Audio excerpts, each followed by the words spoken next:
चलिए जीएस का test number 25 है और शुरुआत कर देते हैं पहले प्रश्न से। आर्य समाज की स्थापना किसने की थी? तो आर्य समाज की जो स्थापना की थी वो आपका किसने की थी? चार ऑप्शंस आपके सामने हैं। आत्माराम पांडुरंग, स्वामी दयानंद सरस्वती, गोपाल हरि देशमुख या केशव चंद्र सेन। तो आर्य समाज की जो स्थापना की थी स्वामी दयानंद सरस्वती साहब ने की थी। इनको वेदों के पुनरुत्थान का श्रेय भी दिया जाता है। वेदों की ओर लौटो का नारा, सत्यार्थ प्रकाश की रचना, शुद्धि आंदोलन का समर्थन इन्होंने ही किया था। इनको भारत का मार्टिन लूथर भी कहा जाता है।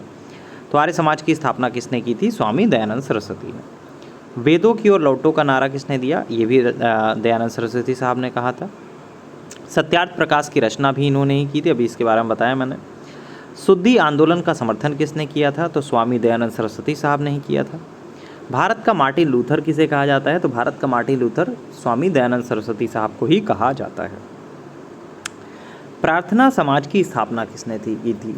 तो प्रार्थना समाज की जो स्थापना की थी वो आपका आत्माराम पांडुरंग साहब ने की थी। नेक्स्ट, देव समाज के संस्थापक कौन थे? तो देव समाज के जो संस्थापक थे देवनारायण अग्निहोत्री जी थे। थर्ड ऑप्शन सही हो जाएगा। सत्यशोधक समाज की स्थापना की थी किसने की थी?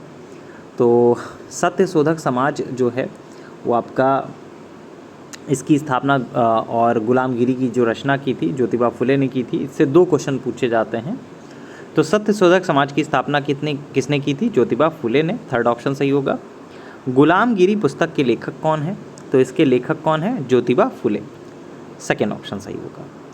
लोकहितवादी उपनाम किसे दिया गया? तो लोकहितवादी उपनाम जो है वो किसे दिया गया? महाराष्ट्र के समाज सुधारक रहे हैं गोपाल हरि देशमुख साहब, इनको लोकहितवादी भी कहा जाता है। क्या कहा जाता है? लोकहितवादी। नेक्स्ट है, 1872 का नेटिव मैरिज एक्ट किसकी पहल पर पारित हुआ था? तो 1872 का नेटिव मैरिज एक्ट है उसको पारित कराने में महत्वपूर्ण भूमिका निभाई थी केशव चंद्र सेन जी ने।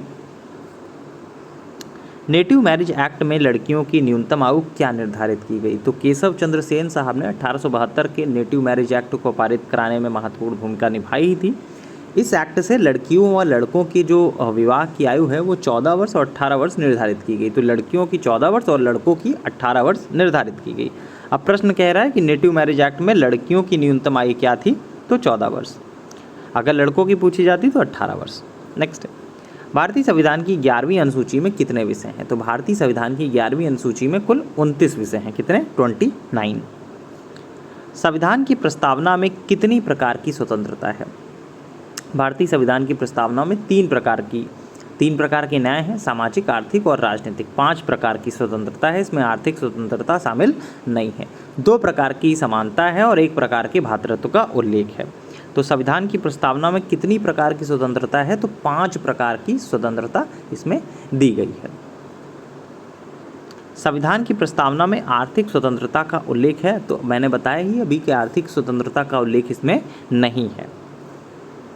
42वें संविधान संशोधन में जोड़े गए शब्द कौन से हैं? तो 42वें संविधान संशोधन द्वारा 1976 में उद्देशिका में समाजवादी, पंथनिरपेक्ष और अखंडता शब्द जोड़े गए थे।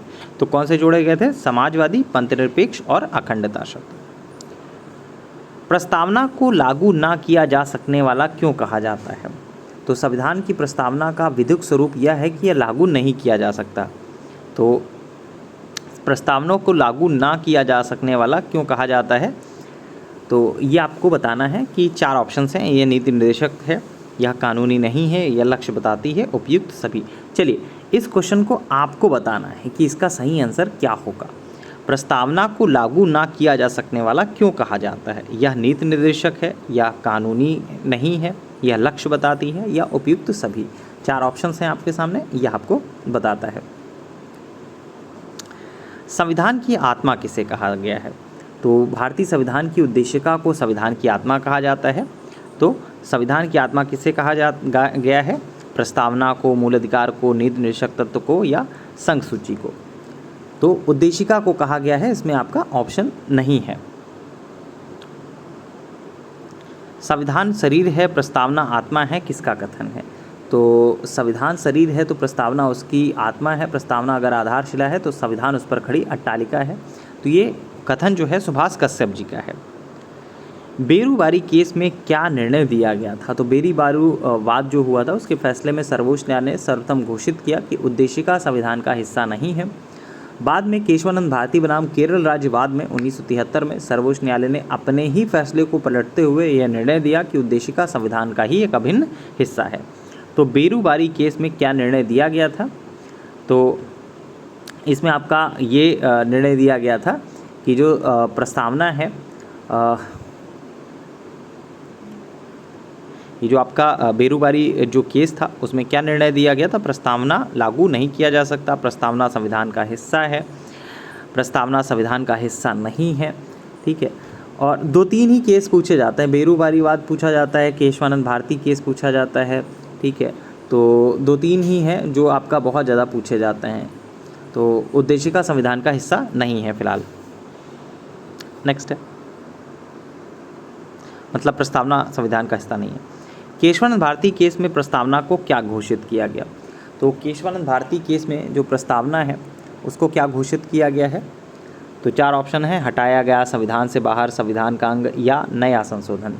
तो इसको आपको बताना है कि केशवानंद भारती केस में प्रस्तावना को क्या घोषित किया गया है। नेक्स्ट है, आर्टिकल 51 किससे संबंधित है? आर्टिकल 51 जो है भारत की विदेश नीति से संबंधित है। समुद्र तटीय अपरदन किससे होता है? तो समुद्र तटीय अपरदन किससे होता है? सर्वाधिक जो तटीय अपरदन होता है वो लहरों के द्वारा होता है। लहरों। थर्ड, भारत का औसत समुद्र तल कहाँ से मापा जाता है? तो भारत का जो औसत समुद्र तल है वो चेन्नई से नापा जाता है।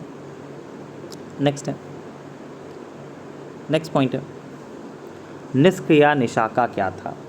तो निष्क या निशाका क्या था? ये आपका गले में पहने जाने वाला एक आभूषण था ऋग्वैदिक काल में। आभूषण।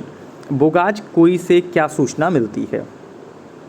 अगला क्वेश्चन है, बोगाज कोई से क्या सूचना मिलती है? बोगाज कोई महत्वपूर्ण है क्योंकि यहाँ से प्राप्त अभिलेखों में वैदिक देवी देवताओं के नाम का उल्लेख मिलता है। तो वैदिक देवी देवताओं के नाम का उल्लेख मिलता है। शतपथ ब्राह्मण में विदेद माधव के साथ किस ऋषि का संबंध है? तो शतपथ ब्राह्मण में उल्लिखित ऋषि गौतम राहुगढ़ राजा विदेद माधव से संबंधित ऋषि थे। नेक्स्ट, तो शतपथ ब्राह्मण में विदेद माधव के साथ किस ऋषि का संबंध मिलता है? किसका मिलता है? ऋषि गौतम का। उत्तर वैदिक काल में आर्य संस्कृति का केंद्र कौन था? तो उत्तर वैदिक काल में कुरु पांचाल को आर्य संस्कृति का हब समझा जाता था। तो किसको समझा जाता था? कुरु पांचाल को। गोत्र शब्द का पहला उल्लेख कहाँ मिलता है? तो गोत्र शब्द का सर्वप्रथम उल्लेख जो है वो आपका ऋग्वेद में हुआ था। तो कहाँ पे हुआ था? ऋग्वेद में। पूर्व वैदिक आर्यों का धर्म किन पर आधारित था? तो पूर्व वैदिक आर्यों का जो धर्म था मुख्यतः प्रकृति पूजा और यज्ञ पर आधारित था। तो प्रकृति पूजा और यज्ञ पर। 10 राज युद्ध किस नदी के किनारे लड़ा गया था? तो 10 राज युद्ध जो था वो कई मायनों में महत्वपूर्ण है। आपके एग्जामिनेशन में पहले भी पूछा जा चुका है इस चीज़ के बारे में कि जो 10 राज युद्ध था वो किस नदी के किनारे लड़ा गया था। तो इवन इससे और भी क्वेश्चन जो है आपके एग्जामिनेशन में पूछे जाते हैं कि 10 राज युद्ध से संबंधित जो चीज़ें हैं उनमें। नेक्स्ट है, हाँ, 10 राज युद्ध किस नदी के किनारे लड़ा गया था? ये आपको बताना है कि कमेंट बॉक्स में कि किस नदी के किनारे लड़ा गया था। कई बार मैंने क्लास में भी पढ़ाया है और इवन यूट्यूब पे जो आपका लेक्चर्स चल रहे हैं उसमें भी ये क्वेश्चन कई बार आया है और होपफुली सभी लोगों को याद भी होगा। कमेंट बॉक्स में बताइएगा कि कहाँ पे हुआ था।